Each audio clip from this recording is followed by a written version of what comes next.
وبما أني قادري أقول أدرك عبدك جيلاني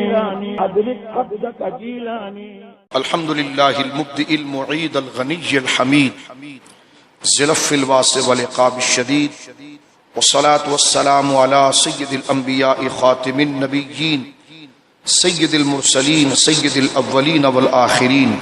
سيدنا وحبيبنا نبينا وكريمنا ومولانا محمد صلی اللہ علیہ وسلم عبدہ ورسولہ بالہدى ودین الحق ارسلہ. اما بعد فاعوذ باللہ من الشیطان الرجیم. بسم اللہ الرحمن الرحیم.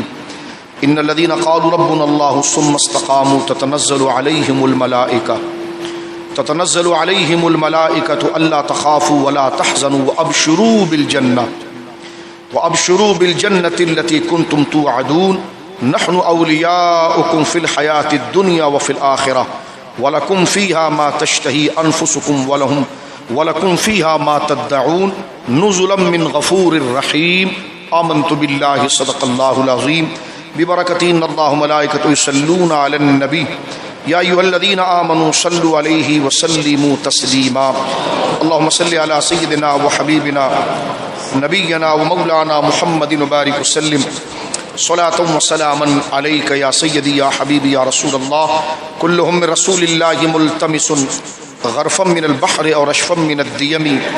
منزه عن شريك في محاسنه فجوهر الحسن فيه غير منقسم. ثم الرضا نبي بكر وعن عمر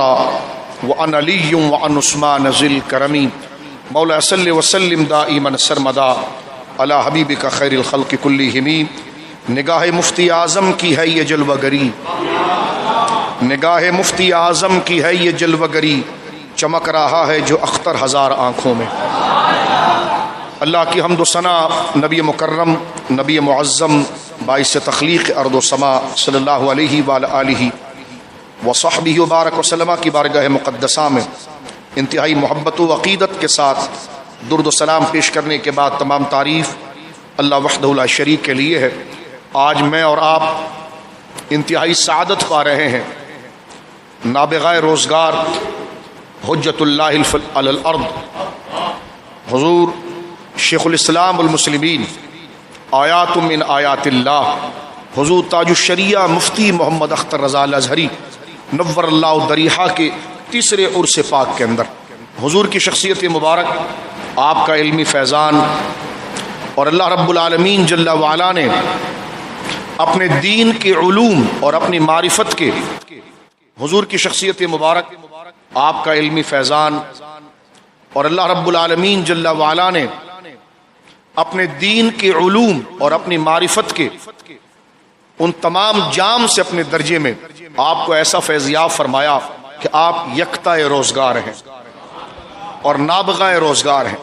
یقیناً آپ اپنے جد اعلیٰ حضور امام اہل سنت مجدد اعظم امام احمد رضا خان فاضل بریلوی نور اللہ مرقدہ، جو اپنی علمی اور اپنی عملی اور اپنی دینی تمام تر خصائل و فضائل کے ساتھ بلا کسی مبالغہ بلکہ یہ ضد زبان رہا کہ یہ نابغہ روزگار ہیں، یکتا روزگار ہیں کہ اپنے دور میں علم و فضل کے اندر معرفت و کمال میں ثانی نہیں رکھتے. اس کا کامل مظہر عتم حضور قبلہ تاج الشریعہ رضی اللہ تعالیٰ عنہ کی ذات گرامی ہے. وقت اتنا نہیں کہ تفصیلی آپ کی ذات مبارکہ پر گفتگو کی جائے، بلکہ آپ کا نام ہی ایک وقار کی سند ہے، آپ کا نام لینا ہی ایک نابغیت کی سند ہے، آپ کا نام ہی یکتا روزگار ہونے کی علامت ہے. نام اختر رضا فضل کا فرد کامل ہے. ہمارے اصول میں کہہ دیا جاتا ہے کہ مطلق اپنے اطلاق پر جاری ہوتا ہے اور وہ اپنے افراد کو رکھتا ہے، اور اس کا فرض جہاں پر آ جائے تو معمور بھی وہاں مکمل ہو جاتا ہے. تو لفظ اختر رضا اپنے کمال یعنی دین میں اور تقوی میں اللہ کے محبوب بندوں کا جو معیار ہے، اس معیار کو اگر مجسم یا نام میں یاد کیا جائے تو صرف اختر رضا کہنا ہی کافی. گھنٹوں تقریر کر لیں، میں بلا مبالغہ عرض کرتا ہوں، اپنے ہو یا غیر ہو. آج بھی آپ دیکھیے جس طرح اعلیٰ حضرت امام اہل سنت کے دور مبارکہ کے اندر آپ کا فضل، آپ کا علم، آپ کے تلامذہ، آپ کے مریدین، آپ کے خلفاء سے نظر آتا تھا. اور آپ دیکھ سکتے ہیں امام احمد رضا کی تاریخ کو پڑھ کے کہ ہند کے اس دور کے اندر جہاں سیاست و تفسیر و علم و فضل و معرفت ظاہر و باطن و علوم کے جتنے بھی کمالات ہیں، وہاں پر اگر درجہ امامت پر کوئی بیٹھا ہوا ہے تو وہ امام احمد رضا کے خانہ علم سے خوشاچی ہیں، ان سے فیض یاب ہے۔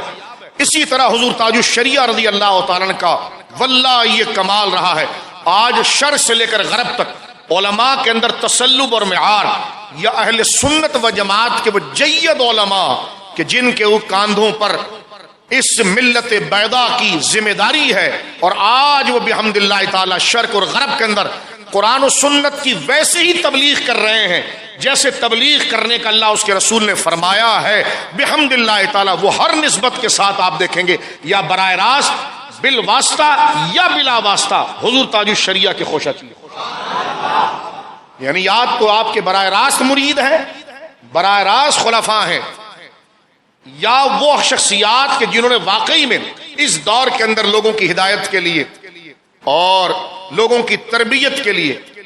تقوی و طہارت اور عقائد کے اندر ایک تجدیدی کارنامہ کیا، وہ یا تو حضور تاج الشریعہ سے براہ راست تعلق رکھتے ہیں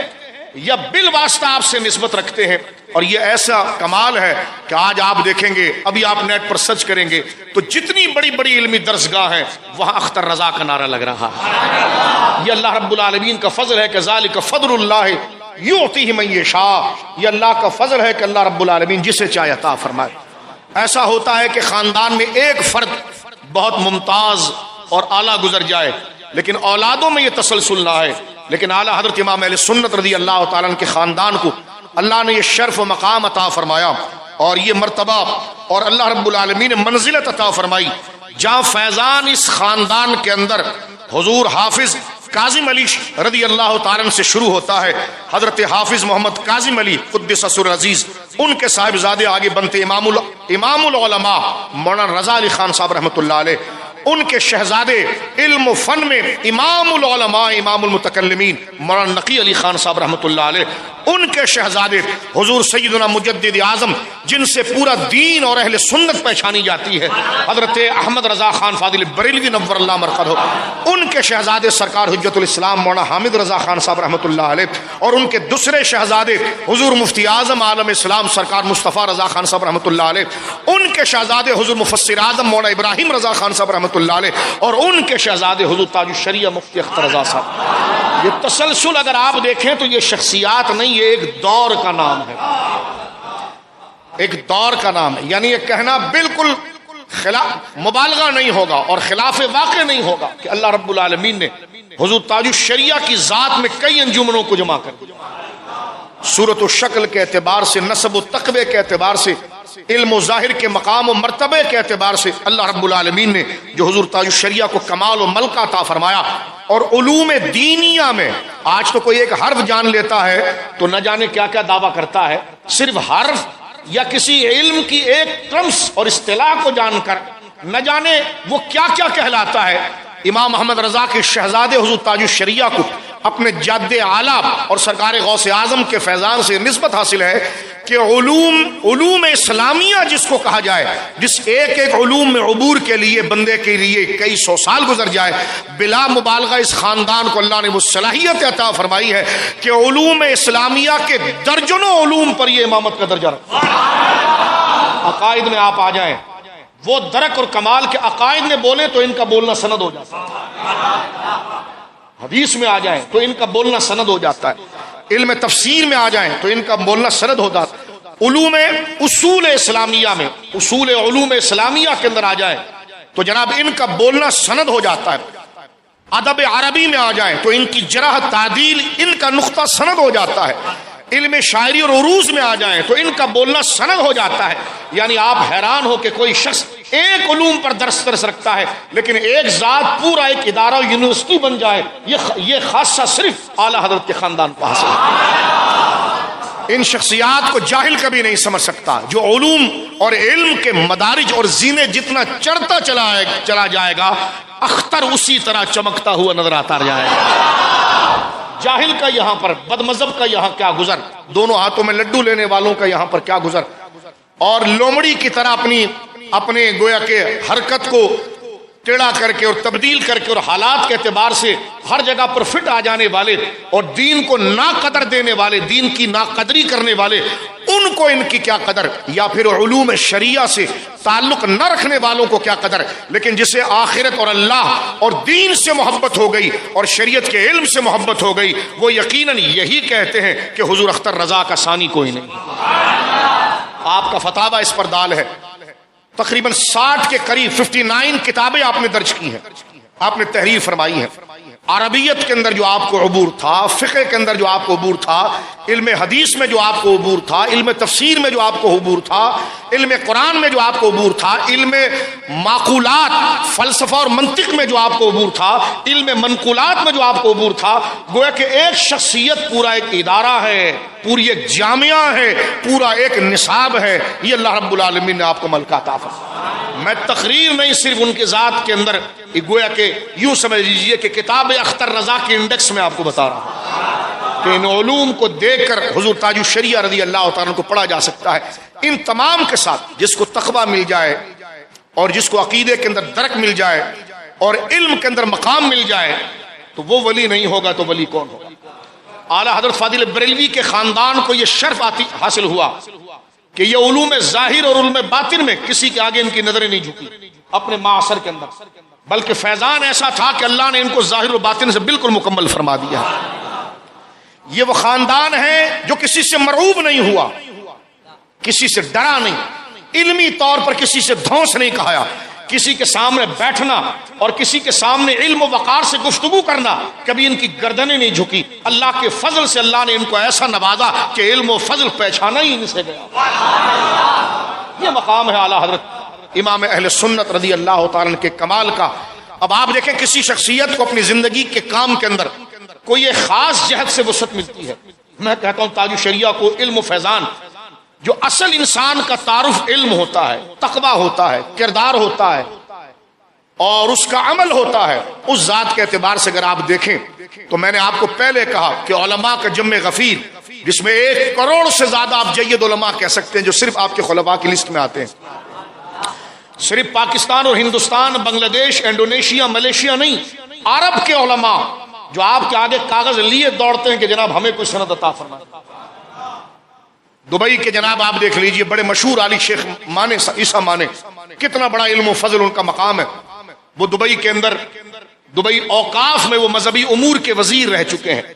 اور ہم نے ان کو دیکھا کہ تاج الشریعہ کے سامنے ایسے بیٹھتے ہیں جس طرح مبتدی طالب علم کسی بادشاہ کے سامنے بیٹھتے ہیں، جو خود علم و فضل کا بادشاہ ہے۔ ہزاروں کتابیں انہوں نے علوم عربی میں لکھی۔ حال ہی میں ان کی تحقیق یہ ہے کہ حدیث نور، حضرت جابر والی حدیث، ان کو انہوں نے تلاش کیا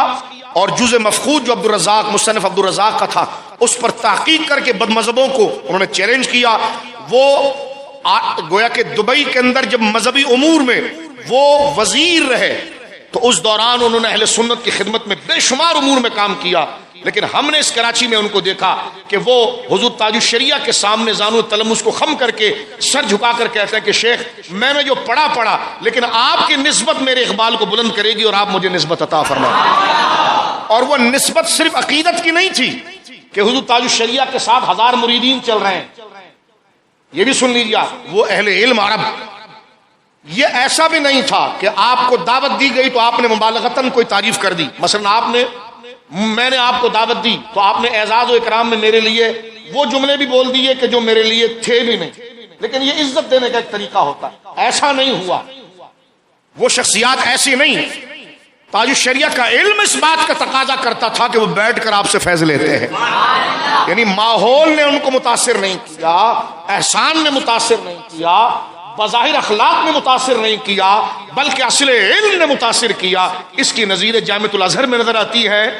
جامع استنبول میں نظر آتی ہے اور جامع دمشق میں نظر آتی ہے۔ وہاں سے جب فضلاء طلباء آئے،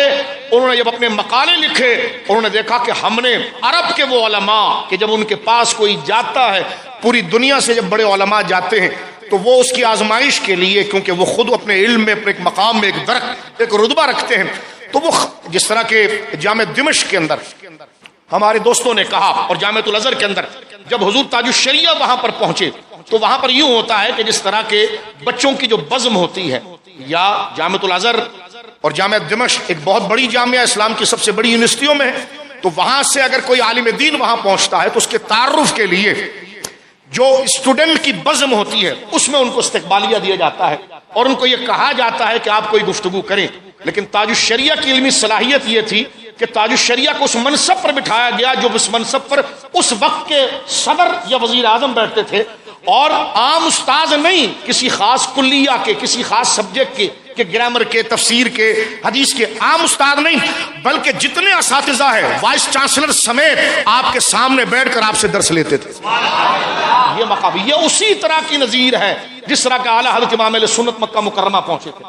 اور وہاں کے مکہ مکرمہ کے شریف علماء جو مکہ اور مدینہ کے علماء ہیں، وہ سرکار حجت الاسلام فرماتے ہیں کہ میرا پورا دن اعلیٰ حضرت کی خدمت میں صرف علماء کو سند لکھنے میں گزر جاتا تھا، اس لیے کہ عرب کے علماء، مکہ کے علماء، مدینے کے علماء جو اعلیٰ حضرت سے شاگردگی کی سند لینا چاہتے ہیں، جو حرم کے علماء ہیں وہ لینا چاہتے ہیں، تو اس سند کو لکھنے والے اور لکھ کر اعلیٰ حضرت سے دستخط کرا کر دینے والے اعلیٰ حضرت کے شہزادے حضرت حجت الاسلام تھے. فرماتے لیکن صبح سے لے کر شام تک میں سند ہی لکھتا رہ جاتا تھا، یعنی یہ مقام تھا. اور جب اعلیٰ حضرت امام اہل سنت تشریف لائے حرم میں تو آپ کے علم و تقوی اور آپ کے چہرے پر جو علمی وجاہت تھی اس کو دیکھ کر ایک ایسی شخصیت نے جو آپ کو جانتے نہیں تھے ہاتھ پکڑ کے فرمایا میں اللہ کا نور اس کے چہرے پر چمکتا ہوا دیکھا.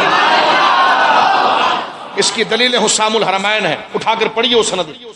حسام الحرمین پر 30 سے زیادہ جو عرب کے علماء کی دستخط موجود ہیں، تخریزیں موجود ہیں. الدولۃ المکیہ اٹھا کر دیکھیں جس پر امام محمد رضا کی علمی صلاحیت اور صلابت کہ ایک تنہا شخص وہاں پر پہنچا اور علم کا شورا ہوا، یعنی وہ عشق مصطفیٰ آپ کا فیضان تھا، وہ عشق غوث اعظم کا فیضان تھا، وہ آپ کا سچا اور ستھرا ہونے کا آپ کا ثمر تھا کہ اہل عرب گویا کہ کہتے ہیں کہ ناک پر مکھی نہیں بیٹھنے دیتے. کچھ لوگ تو ہیں جو تحفے دے دے کر ان کو راغب کرتے ہیں. حضرت تاج الشریعہ میں استغنا اتنا تھا کہ کون کھڑا ہے کون نہیں کھڑا، آپ اپنی فکر میں اتنے ہوتے تھے کہ آپ کو پتا بھی نہیں کہ کون کھڑا ہے. تو وہ تحفے دے دے کے متاثر نہیں کیے گئے، بلکہ وہ آپ کے علم و فضل اور آپ کی علمی شہامت سے متاثر ہو کر ایسے دوڑتے تھے جیسے بادشاہ کے پیچھے کوئی غلام بھاگتا. تو ایسی قدر شخصیت جس نے پوری دنیا میں عالم اسلام کو کا نام بلند کیا. اور آج بھی آپ دیکھیں تحریک ختم نبوت میں جس نے پوری دنیا میں تجدیدی کارنامہ پیش کیا وہ تاج الشریعہ ہی کا تو خلیفہ ہے. ان کو بھی دیکھیے خلافت وہاں پہ حاصل ہے. تو لہذا میں صرف اشارہ آپ کو دے رہا ہوں کہ آپ سے فیض یافتہ لوگوں کی شان اور جلالت یہ مقام حضرت تاج الشریعہ رضی اللہ تعالیٰ کو اللہ نے عطا فرمایا. تقوی و طہارت کے ساتھ معرفت ہم نے آپ کے ساتھ اسفار کیے، زبیر بھائی نے سفر کیا، شریعت مطہرہ کی پابندی. عام وقت میں آپ چلنا بھی آپ کے لیے دشوار ہو جاتا تھا آخر عمر میں، یعنی معمر ہونے کی وجہ سے، اور بدنی نکاحت اور کثیر الجہاد شخصیت تھے، کثیر الجہاد شخصیت تھے. تو وہ افکار، وہ ذمہ داریاں اور بدن کی نکاحت، لیکن ہم نے دیکھا کہ آپ نے کبھی بیٹھ کر نماز نہیں پڑھی. یعنی دو بندے آپ کو پکڑ کر لا رہے ہیں. یہی چیز ہم نے سرکار مفتی اعظم ہند کے لیے اپنے بزرگوں سے، یہی اعلیٰ حضرت امام اہل سنت کے لیے سنی. یعنی جہاں علم آ جائے تو بندے میں کبر آ جاتا ہے، عمل میں پستی آ جاتی ہے، لیکن یہ اللہ کا کمال، اللہ کی طرف سے کمال عطیہ دیکھیے آپ کہ ذالک فضل اللہ یؤتی من یشاء. علم آیا تو ایسے آیا کہ اپنے کمال کے ساتھ آیا کہ علم بھی آیا، عمل بھی آیا، تقویٰ بھی آیا، روحانیت بھی آئی، اخلاص بھی آیا. کہ مسلح پر لایا جا رہا ہے تو دو بندے پکڑ کر لا رہے ہیں، لیکن جب نماز ادا کر رہے ہیں، واللہ جنہوں نے ان کو نماز پڑھتے ہوئے کراچی میں بھی دیکھا، ایسا لگتا تھا جیسے 18 سال کا لڑکا نماز پڑھ رہا ہے. یعنی جو قرآن نے کہا نا قد افلح المؤمنون الذین هم فی صلاتهم خاشعون، کامیاب ہو گئے وہ مسلمان جنہوں نے نماز میں خشوع خضوع کیا. اور خشوع خضوع سے مراد یہ کہ ساری توجہ دل سے اور ذہن سے اللہ کی طرف لگا دی. اور اس کی علامت یہ کہ اس کے بدن میں پھر جنبش نہیں آئی. تاج الشریعہ کے وضو اور تاج الشریعہ کی نماز کو دیکھ کر علماء اپنی نمازوں کو صحیح کیا. یعنی کس طرح حضرت رکوع فرما رہے ہیں، کس طرح حضرت سجدہ فرما رہے ہیں، کس طرح حضرت قیام فرما رہے ہیں. یعنی عمر کی اس بزرگی کے باوجود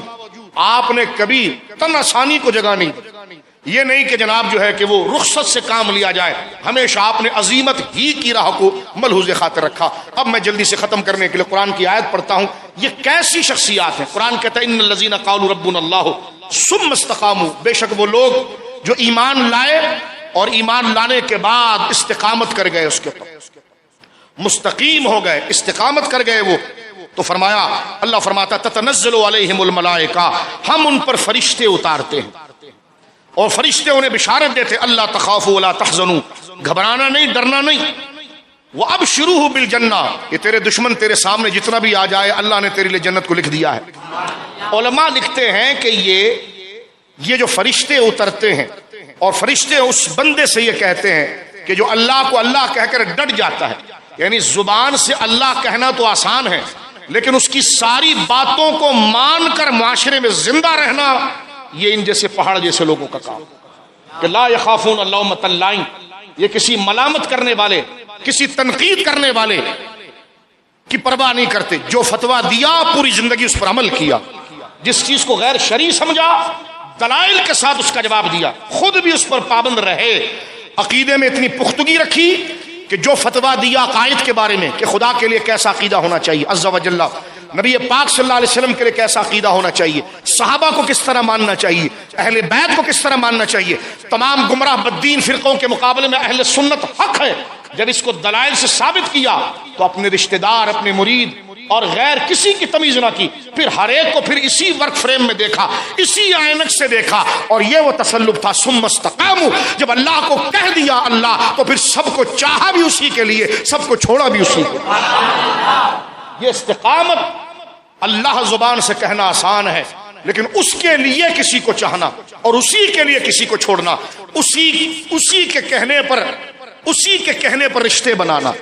اسی کے دیے ہوئے انداز پر رشتے بنانا، اپنے خون اپنے جذبات کو پیچھے رکھنا۔ اللہ فرماتا ثم استقاموا، میرے جو بندے جب مجھے رب کہتے ہیں تو پھر ہو بہو اپنے باطن سے اور اپنے ظاہر سے، اپنے شوق سے اور اپنے عمل سے میرے ہی ہو جاتے ہیں۔ اور فرمایا پھر ان کی استقامت کے لیے ہم کیا کرتے ہیں؟ اللہ فرماتا ہے فرشتے اترتے ہیں، اور فرشتے کیا کرتے ہیں؟ فرمایا کہ فرشتے تتنزل علیہم الملائکہ، فرشتے ان پر اترتے ہیں اور اللہ تخافوا ولا تحزنوا، ان سے کہتے ڈرو نہیں، کچھ نہیں ہوگا، ڈرنا نہیں، کچھ بھی نہیں ہوگا۔ فرمایا ولا تحزنوا، اور غم نہ کرنا۔ حضور مفتی اعظم ہند کے دور میں نسبندی کا جو فتویٰ حضور مفتی اعظم نے دیا کہ نسبندی جائز نہیں، اندرا گاندھی نے کتنی زیادہ اس پر سختی کی، لیکن آپ نے حالات کو نہیں دیکھا، شرعی مسئلے کو۔ ایک بات اب آپ دیکھ لیجئے، اسی طرح اعلیٰ حضرت امام اہل سنت کے دور میں گائیں کو ذبح کرنے سے متعلق مسئلہ آیا تو اس طرف کے توحید کے بنام ٹھیکیداروں نے کہہ دیا کہ جناب کوئی ضروری ہے گائے کی قربانی، کوئی اور بھی تو قربانی ہو سکتی ہے، لیکن شعار دین کو باقی رکھنے کے لیے امام محمد رضا نے فتویٰ دیا۔ اور میں کہتا ہوں آج بھی اگر ہندوستان کے اندر یہ شریعت کے قوانین جو نشانی اسلام ہے اگر باقی ہے تو امام محمد رضا اور ان کے اولادوں کا اور یہ صحرا آپ کے زیب سجادہ یہ ایمانی غیرت سے آتا ہے۔ نماز میں اگر واقعی میں ہم سچے ہیں نا تو پھر یہ علمی غیرت آنی چاہیے۔ نماز ہم کوئی نہیں چھوڑتے، روزہ ہم نہیں چھوڑتے، ایسا ہی ہونا چاہیے، لیکن واقعتاً اگر اس میں ہمیں کمال ملا ہے تو پھر سارا شوق اللہ کے لیے ہوگا، پھر غیرت اللہ کے لیے ہوگی، پھر دشمنی اللہ کے لیے ہوگی۔ یہ ایمان کی علامت ہے۔ اب آپ دیکھیں ہندوستان میں ایک بندر بازی چلی کہ بندے ماترم چلی، یہ کینیڈا کے شیخ الاسلام وغیرہ یہ جتنے جبے اٹھا کے جن کو مودی نے بلایا تھا، یہ جتنے جمادار قسم کے آج کل بنے ہوئے ہیں، نام قرآن کے لیے ہے، یہ سب اس طرف آ گئے، مودی کے ویزوں پر یہ پہنچے سارے دہلی، نام نہاد صوفی کانفرنس کر کے پورے دین کا ستیہ ناش کرنے کی کوشش کی۔ آج یہود ہو یا ہندو ہو مسلمانوں کو منتشر کرنا چاہتا ہے تو کہتا ہے صوفی کانفرنس کریں۔ اس کا مطلب یہ ہوتا ہے کہ صوفی کا معنی وہ ہوتا ہے جو آدھا ہندو ہو آدھا مسلمان ہو، العیاذ باللہ۔ بلکہ اسلام تو کہتا ہے صوفی وہ ہو جیسے ابو بکر صدیق ہیں، جیسے فاروق اعظم ہے، جیسے عثمان و علی ہیں، جیسے غوث اعظم و داتا علی حجویری ہیں، جیسے مجدد الفسانی امام حریت فضل حق خیر آبادی ہیں، جیسے شیخ محقق ہیں، جیسے امام محمد رضا ہیں۔ تو صوفی کانفرنس وہاں پر بلا یہ مسئلہ بھی اٹھا کے کہ بندے ماترم کا مسئلہ اٹھایا گیا، یا جناب اس پر حضور تاج الشریعہ کے شہزادے جو موجودہ قاضی القضاء حضرت قبلہ سیدی جانشین حضور تاج الشریعہ زیب سجادہ بریلی شریف حضور عزت میاں دامت برکاتہم العالیہ نے اسی اپنے والد اور اپنے خاندان کی روایت کو باقی رکھا اور مسلمانوں کو شرک اور بدعات سے بچاتے ہوئے علی اعلان کہا کہ مسلمان کے لیے بندے ماترم کہنا جائز نہیں۔ اب آپ دیکھیے ایسے ماحول میں رہ کر اللہ کی توحید پر پہرا دینا، نبی پاک کی رسالت پر پہرا دینا، صحابہ کی عزت پر پہرا دینا، اہل بیت کی عزت پر پہرا دینا، اللہ اکبر، یہ خاصہ اللہ رب العالمین جل وعلا نے عطا فرمایا ہے اعلی حضرت کے خاندان کو۔ تو اللہ فرماتا اللہ تخافوا ولا تحزنوا، آپ کہتے ہوں گے ان کو ڈر نہیں لگتا، ان کو کچھ ہوتا نہیں ہے، تو اللہ فرماتا ہے کہ جب وہ استقامت کے ساتھ اپنا عمل پیش کرتے ہیں اور متواتر پیش کرتے ہیں، کنٹینیو اس کے اوپر رکھتے ہیں، نتیجے پر نظر نہیں رکھتے، نتیجے کی طلب وہ اللہ سے کرتے ہیں، تو فرمایا فرشتے ان کے پاس آتے ہیں، موت کے وقت نہیں، اس سے پہلے ہی آ جاتے ہیں، جب حالات منتشر ہو جائیں تو ان کے کام میں کہہ دیتے ہیں فیصلہ ہو چکا ہے، ڈرنا تم نے نہیں، فیصلہ ہو چکا ہے، تم نے ڈرنا نہیں ہے، اللہ تخافوا ولا تحزنوا۔ آج پاکستان مرد آباد کے نعرے لگائے گئے معاذ اللہ، وہاں پر روڈوں پر، ان پر تو دھاندلی کی FIR نہیں کٹی، لیکن جن عاشقان رسول نے ختم نبوت کی بات کی ان پر 4 شیڈول اور نہ جانے کیا کیا ڈالا گیا، لیکن اس گویا کہ فرعونی حرکت سے مسلمان کبھی نہیں ڈرتا، اس لیے کہ قرآن کہتا اللہ تخافوا ولا تحزنوا، فیصلے ہو چکے ہیں، گھبرانا نہیں، ڈر نہ کرنا اور غم نہ کرنا، وہ اب شروع بالجنہ، اللہ نے تمہارے لیے جنت کو لکھ دیا ہے۔ یہ اہل حق کا ہمیشہ طریقہ رہا ہے، اہل حق ماحول کو دیکھ کر پالیسی نہیں بناتے، بلکہ پالیسی کے اوپر ماحول کو استوار کرتے ہیں۔ پالیسی یعنی جو دینی پالیسی ہے اس پر ماحول کو بناتے ہیں، یعنی کہ حالات بگڑ گئے تو پالیسی چینج کر دی جائے، یہ مسلمان کا کبھی طریقہ نہیں ہوتا۔ اگر مسلمان صرف رخصتوں پر عمل کرتا رہے تو تمہیں کس نے کہا ہے کہ سب کو مسلمان بناتے پھرو؟ تمہیں یہ کہا گیا قوا انفسکم، خود مسلمان ہو،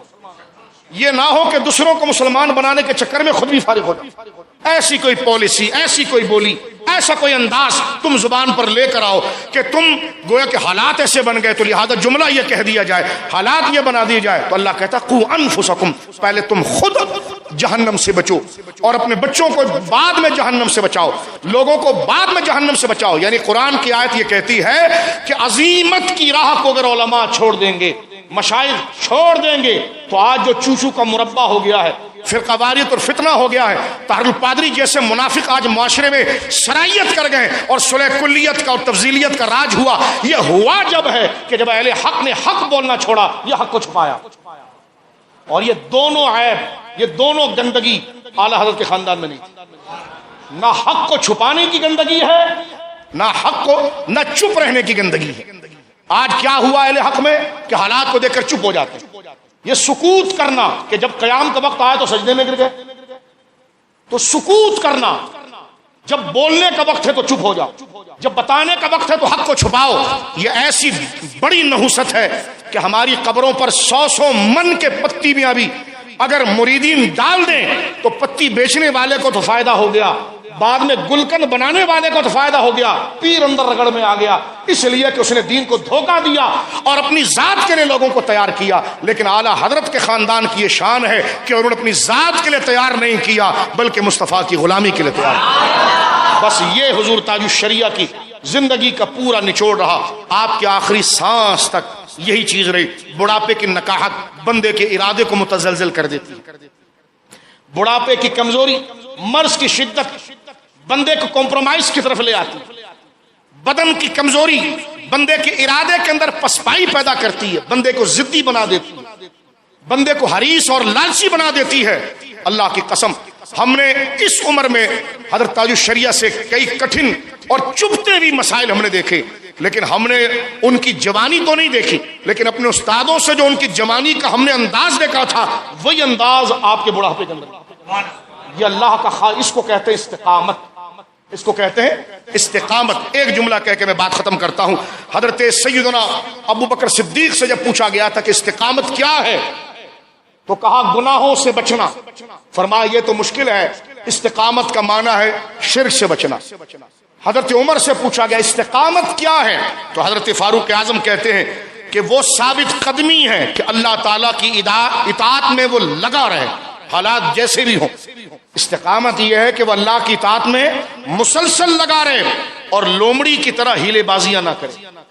یہ حضرت فاروق اعظم کا قول، یہ ہے استقامت۔ نماز ہماری پوری ہو رہی ہو، داڑھی پوری ہو، تقویٰ پورا ہو، لیکن جب دین کے لیے ضرورت کے معاملات آ جائیں اس وقت ہم ہیلے بازی کی طرف چلے جائیں تو یہ استقامت نہیں ہوتی ہے، یہ مداہنت ہوتی ہے، مدارت نہیں ہوتی۔ فاروق اعظم کہتے ہیں خدا نے جس استقامت اور مضبوطی سے کھڑے ہونے کی بات کی ہے اس میں یہ ہے کہ اللہ کی اطاعت پر ایسے جم جانا کہ پھر اس کے حکم کو بجا لانے کے لیے لومڑی کی طرح پالیسی چینج نہیں کرنا، بلکہ اس کے ادا کرنے کا جیسا طریقہ ہے اسی راستے پر اپنے آپ کو لگا کر چلانا۔ حضرت عثمان غنی نے یہ جملہ کہا، آپ سے پوچھا کہ استقامت کیا ہے؟ فرما اللہ کے لیے عبادت کرنا، لوگوں کے لیے نہ کرنا،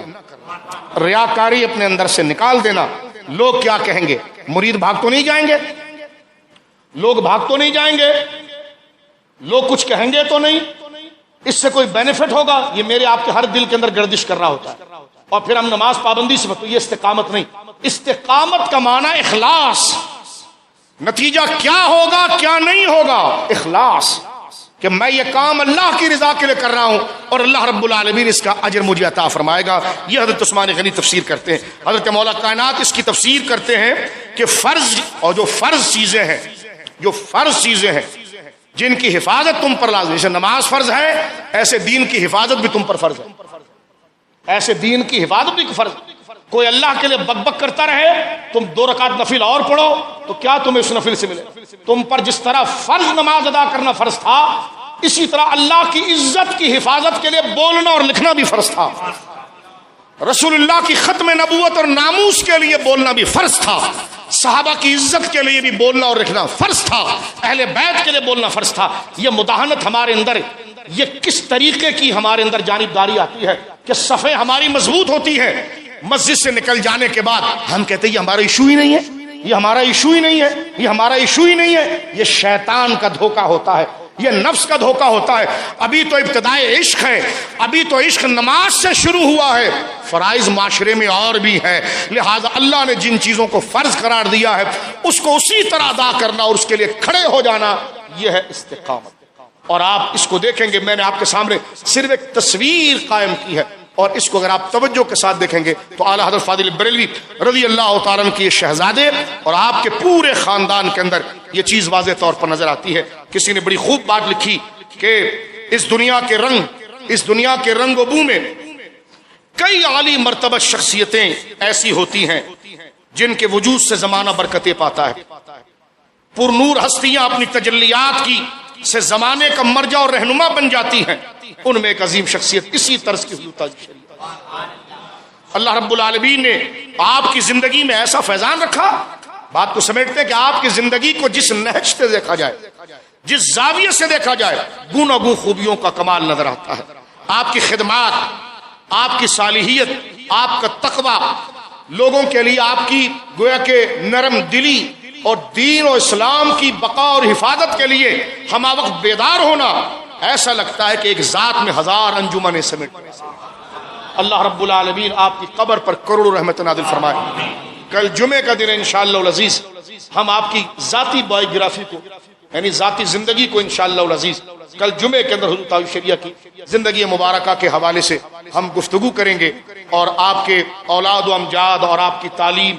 اور آپ کا بچپن، آپ کی جوانی کیسی رہی، انشاءاللہ آپ کی پوری زندگی کے حوالے سے ہم کوشش کریں گے کہ کل جمعے کے خطبے کے اندر، کیونکہ کل جمعے کا مرکزی جو ہے عرس کا اہتمام ہوگا، اور انشاءاللہ العزیز اس کے بعد بھی جمعے کی نماز کے بعد انشاءاللہ بڑا فاتحہ شریف ہوگا۔ آپ حضرات جمعہ ضرور پڑھیے، جو پڑھتے ہیں وہ تو پڑھیں گے ہی۔ آج کا جو عرس ہے، کیونکہ 6 ذی القعدہ کو حضور تاج الشریعہ نے اس دار فانی سے اللہ رب العالمین کے قرب میں، اس کی بقا میں اور اس کے قرب سے مشرف ہوئے ہیں، تو 6 ذی القعدہ عین مغرب کی اذان کے وقت جب مؤذن اذان کے کلمات کو بلند کر رہا تھا تو حضور تاج الشریعہ جمعے کا دن تھا، جمعے کی مغرب کی نماز تھی، اور ابھی اذان کی صدائیں بلند ہو رہی تھی، اور آپ اذان کا جواب دیتے دیتے اپنے خالق سے واصل ہو گئے۔ تو یہ ہے استقامت۔ واہ کہ وہاں پیدا ہوئے تو نانا نے کان میں اذان دی ہے، اور جب رخصت ہونے کا وقت آ رہا ہے تو یہی نواسا اسی کی تکرار کرتے ہوئے اللہ کی بارگاہ میں پہنچ رہا ہے۔ اللہ رب العالمین نیک ہستیوں کے صدقے ہمیں تقوی و طہارت عطا فرمائے۔ اعلیٰ حضرت فاضل بریلوی رضی اللہ تعالیٰ عنہ کے خاندان پر اور ان کے تمام مریدین معتقدین پر اللہ فضل اتارے۔ اگر کوئی کہے یہ آپ کیا بات کر رہے ہیں، امام محمد رضا کون ہے، اختر رضا کون ہے، میں نے کہا اس کے لیے جب آپ دین کے وفادار ہو جائیں گے نا تو آپ کو سمجھ میں آ جائے گا یہ کون ہے۔ ان کو سمجھنے کے لیے آپ کو دین کے لیے وفادار بننا پڑے گا، آپ کو اللہ کا وفادار بننا پڑے گا، آپ کو رسول اللہ کا وفادار پڑھنا پڑے گا، آپ کو صحابہ اہل بیت کا وفادار، آپ کو دین کا وفادار۔ غدار، مطلب پرست، ہوس، لالچی، منافق، ریاکار، ان سے دور بھاگے گا۔ بڑا سخت لکھ دیا ہے جی، بڑا سخت کر دیا ہے۔ جو دنیا کو سب کچھ سمجھتا ہے وہ ان کو نہیں سمجھ پائے گا، جس نے سب کچھ اللہ کی مرضی اور رضا کو سمجھ لیا ہے وہ سمجھ جائے گا احمد رضا کون، اسے پتا چل جائے گا کہ اختر رضا کون تھے۔ اللہ رب العالمین ان بزرگوں کی نسبتوں پر ہمیں سلامت رکھے۔ یہ وہی ہستیاں ہیں جن کے ہم دعا کرتے ہیں، جن پر قرآن کہتا ہے کونوا مع الصادقین، سچوں کے ساتھ ہو جانا۔ اللہ رب العالمین آپ کی تربت مقدسہ پر انوار و تجلیات کی بارش فرمائے۔ آپ کے جانشین حضور قاضی القضاء شیخ الحدیث و تفسیر، جانشین حضور تاج الشریعہ حضور سیدی و سندی مفتی محمد اسجد رضا خان رضوی دامت برکاتہم العالیہ کا سایہ اہل سنت پر اللہ تعالی قائم و دائم فرمائے، اور بریلی شریف پر اللہ اپنا خاص فضل و کرم فرمائے۔ بریلی شریف کا نام میں نے لیا لیکن اس سے مراد ہی پورے اہل سنت ہے، اس سے مراد ہی سارے اہل محبت ہے۔ اور اللہ رب العالمین آپ اتنے دور سے آئے اور اتنا بڑا اجتماع جمع ہوا، آج جنہوں نے جو اہتمام عرس کا کیا ہے اللہ ان کی کوششوں کو قبول فرمائے۔ جہاں جہاں نیک لوگ اس عرس کی تقریبوں کو منعقد کر رہے ہیں اللہ رب العالمین جل والا ان کی اس خدمات کو اپنی بارگاہ میں شرف مقبولیت فرمائے۔ ہماری مسجد شریف کے انتظامیہ اور ہمارے یہاں پر لوگ، ہمارے تمام بزرگ اور آپ تمامی حضرات جو دور دراز سے تشریف لائے ہیں، اللہ رب العالمین جل والا ان صالحین کے تقوی میں سے، سچائی میں سے، امانت سے، راست گوئی سے، دیانت سے، خشیت سے، حب رسول سے، استقامت سے ہم تمام کو حظ وافر عطا فرمائے، ایک کامل حصہ عطا فرمائے۔ وآخر دعوانا الحمدللہ۔